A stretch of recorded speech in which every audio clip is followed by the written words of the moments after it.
বছর ঘুরলেই বিধানসভা নির্বাচন। উত্তরবঙ্গ উন্নয়ন মন্ত্রীর মুখে এবার সালিশি হুঁশিয়ারি। সালিশি সভা করা যাবে না, তোলা যাবে না টাকা। দিনহাটার সভা থেকে দলীয় কর্মীদের উদ্দেশ্যে হুঁশিয়ারি দিলেন উদয়ন গুহ। সালিশি সভা হয় উদয়ন গুহর নির্দেশেই, পাল্টা বিজেপি। আমি আশা করি তিনি যে হবে এই সালিশি বন্ধ করতে হবে।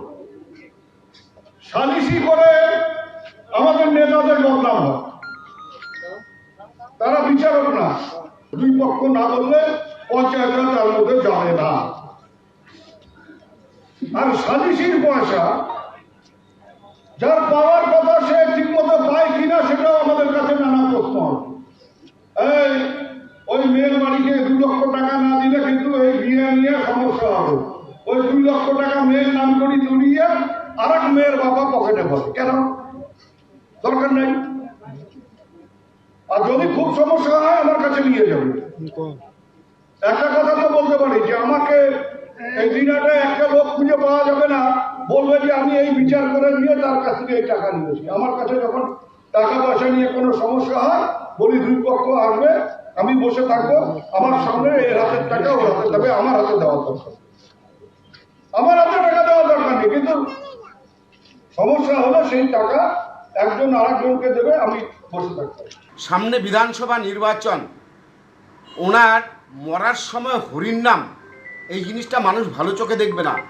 উনি দিনহাটার বেতাজ বাদশাহ হিসাবে নিজেকে জাহির করার চেষ্টা করেছেন এবং সাধারণ মানুষ এই একনায়কতন্ত্র কোনোদিনই মেনে নেবে না। সামনে নির্বাচন, ওনার আশঙ্কা হচ্ছে যেগুলো করেছিলেন সেগুলো বুমেরাং হয়ে না ফিরে আসে, সেই জন্যই উনি দলীয় কর্মীদের এই নির্দেশ দিয়েছেন। কিন্তু এটা যে ওনার নির্দেশেই এর আগে হয়েছে সেটা কিন্তু সকলেই জানে। নদিয়ার কৃষ্ণনগর পুরসভায় তৃণমূল বনাম তৃণমূল পুরপ্রধান রীতা দাসের বিরুদ্ধে অনাস্থা কাউন্সিলরদের একাংশের। গতকাল অনাস্থা প্রস্তাব আনেন 15 জন কাউন্সিলর। তৃণমূলের 13 জন, কংগ্রেসের 1 জন এবং 1 জন নির্দল কাউন্সিলর অনাস্থা প্রস্তাব আনেন। 15 দিনের মধ্যে সাধারণ সভা ডাকতে বলা হয়েছে। দুর্নীতি রক্ষার চেষ্টা করেছেন, তাতেই কাউন্সিলরদের ক্ষোভ, এমনটাই দাবি কৃষ্ণনগরের পুরপ্রধান রীতা দাসের।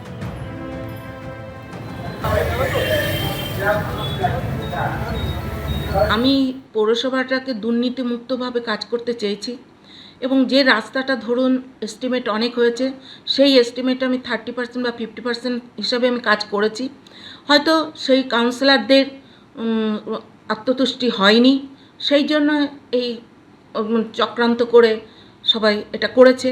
কারণ আজকে কংগ্রেসের কাউন্সিলর আছে এবং যে কদিন আগে বিজেপির রেখাপাত্রের ওখান থেকে ঘুরে এসে সে নির্দল, তাকেও যোগ নিয়েছে, মানে ওদের সঙ্গে সঙ্গ নিয়েছে। কারণ এরা একটা চক্রান্ত করছে তাদের আত্মতুষ্টি চরিতার্থ করার জন্য। অন্যদিকে বুথ কমিটি তৈরি নিয়ে বিবাদ, বিজেপির 2 গোষ্ঠীর মধ্যে সংঘর্ষের ঘটনা। উত্তপ্ত টেকনোসিটি থানা এলাকার চকপাচুরিয়া সর্দারপাড়া।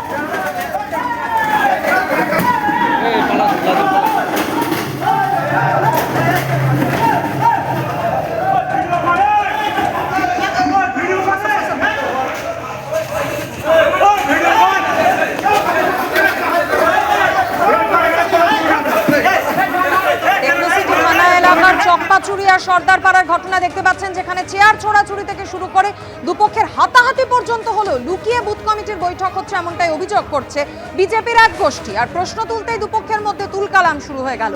তবে এই ঘটনায় টেকনোসিটি থানায় কোনো অভিযোগ এখনো পর্যন্ত দায়ের হয়নি।